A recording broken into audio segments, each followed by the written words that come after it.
This is a block of ice from 40,000 years ago, and no one knew what strange thing might be frozen inside. At first, scientists thought it was a rare ancient creature, but when the ice was cut open, everyone was stunned because what was moving inside turned out to be a man. Based on his appearance, they estimated he was around 30 years old, a primitive human from 40,000 years ago. Faced with such a groundbreaking discovery, the scientists were overjoyed and decided to dissect the Iceman and send his organs to research institutes around the world for study. Soon they placed heating equipment all around the ice block. As the temperature rose, the ice slowly began to melt. After half a day, the man's body was finally revealed. He was dressed in animal skins and his body was frozen stiff like an icicle. A doctor carefully cut open his clothing with scissors, preparing to perform an autopsy.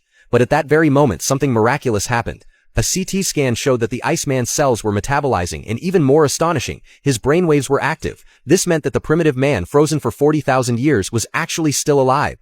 The scientists had no time to hesitate. They immediately began emergency treatment, first putting an oxygen mask on him, then injecting various drugs into his body. After a tense rescue effort, the Iceman gradually developed a heartbeat and finally began to wake up. But as soon as he opened his eyes, he was terrified by the unfamiliar sight before him.